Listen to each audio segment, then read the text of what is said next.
Sumainyo ang Panginoon. At sumaiyo rin. Ang mabuting balita ng Panginoon ayon kay San Lucas. Papuri sa iyo, Panginoon.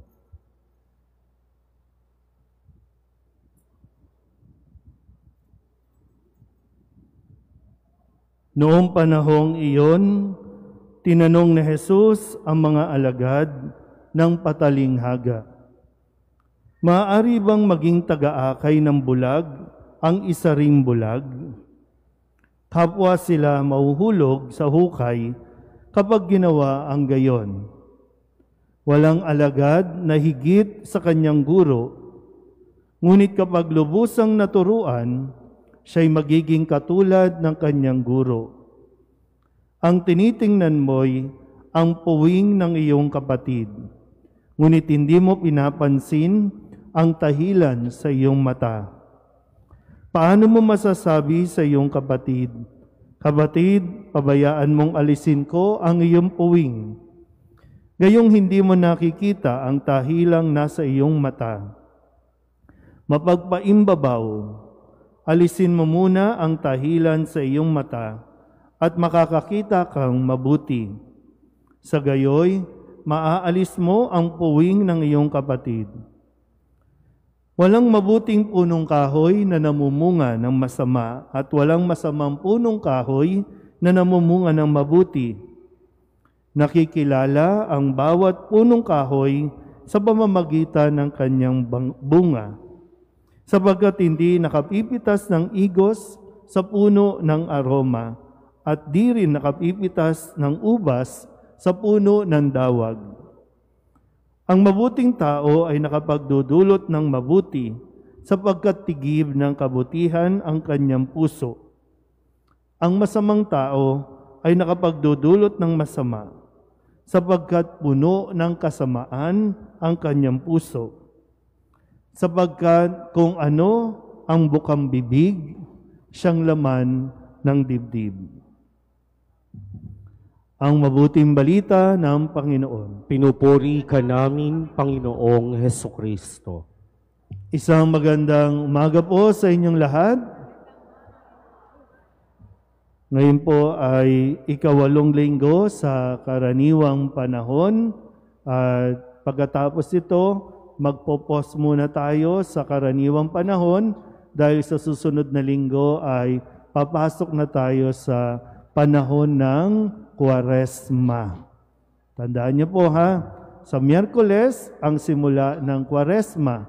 Sinisimula nito sa Miyerkules ng Abo. Sa Wednesday na po yan. Mamaya, i-anunsyo po yung mga oras ng misa. Sa nakalipas na linggo, tayo po ay pinaalalahanan at hinamon kung paano natin haharapin at pakikitunguhan ang mga taong nagpapahirap sa atin, umaaway sa atin, o nanghuhusga sa atin. Ang sabi doon, ibigin mo ang iyong kaaway at ipanalangin ang mga umuusig sa iyo. Magbigay ka ng hindi naghihintay ng kapalit, o magpahiram ka na hindi umaasa na ikaw ay babayaran pa. Okay pa tayo? Uy. Oh, sorry na po. Nalate tayo ng simula ng misa. Okay na ba? Nagtatampo pa kayo, no? Kasi hindi dumating yung pari eh. Okay. Ngayon naman, panibagong hamon, no? Ang hinihiling sa atin. Ano ba ang nakaka-turn off sa iyo, sa isang tao? Ano ba ang mga turn off natin? Sa akin, nakaka-turn off yung pag yung babae, yung maganda, di ba? Maganda tingnan, postura, naka-makeup, tapos pag nagsalita, magmumura, turn off yun. Kapag yung mga leader, no, yung mga leader natin, kapag napapanood natin sa mga live, no, yung kanilang mga usapan, yung kanilang mga hearing, nakaka-turn off, no? Kasi mga educated naman. Di ba? Nag-aral naman yung mga yan. May mga kaya sa buhay. Pero parang minsan inaapi tayo mga taga-Tondo, di ba? No? Kapag sinabing, ay taga-Tondo yan. Pero pag yun, bakit ganun? Pareho lang tayo. Inaasahan natin, medyo mga socialites no? Ng mga nag-training ng mga good manners, mga etiquette. Pero pagdating dun, parang, ano to, nagbabangayan, nagmumurahan. Ano ba?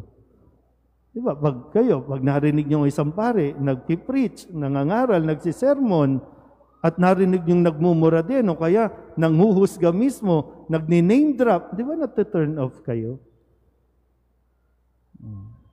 Kaya, paanyaya sa atin, no, sabi nga sa unang pagbasa, di ba, no, huwag mo munang pupurihin ng isang tao hanggat hindi mo siya naririnig magsalita.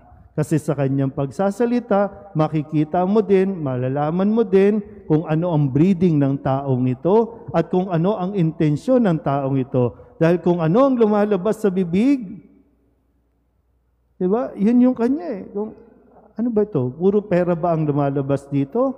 O kaya naman, di ba, pag naka-uniform, may mga nagsiserve sa simbahan. Pero pag lumabas, nagsalita, di ba, puro chismis, away-away.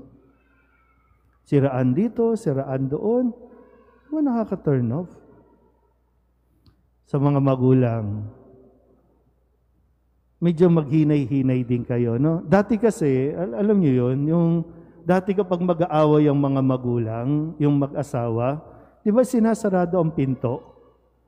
At hanggat maaari, iniiwasan ninyong marinig ng inyong mga anak ang inyong sigawan. Kaya nag-aaway kayo ng pabulong. Magmurahan man kayo, pabulong.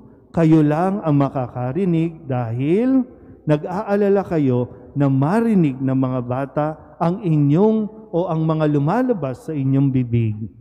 Dahil kapag naririnig nila kayo, magugulat ka, ang mga bata, ganun na rin magsalita, paano kayo magsalita? Ganun na rin sila makipagsigawan sa mga kalaro kung paano nilang naririnig kayong makipagsigawan sa isa't isa. So, paalala sa atin, no? Hindi lang basta, kalayaan ko po ito, expression ko po ito. Hindi lang ganun. Kasi meron nga tayong responsibilidad din sa mga nakakapakinig sa atin.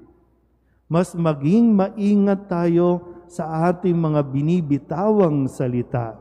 Lalong-lalo na kung ito ay wala namang prueba, kung ito ay mga hearsay lang o sabi-sabi lang, huwag mo ibuka ang bibig mo kung hindi ka rin naman tiyak sa iyong sasabihin.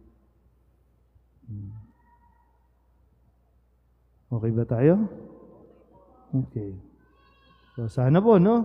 Mas maging maingat tayo, no? Lalo na sa pagmumura, no? Kala natin, simpleng bagay lang, expression lang natin, pero malaki ang epekto, malaki ang trauma nangyayari sa loob ng isang batang iyong minumura.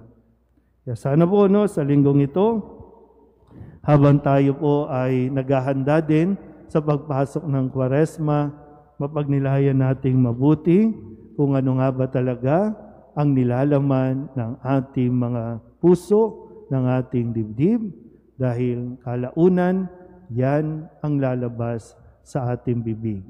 Kung puro sama ng loob, galit ang naririyan, lalabas yan sa ating pong pananalita.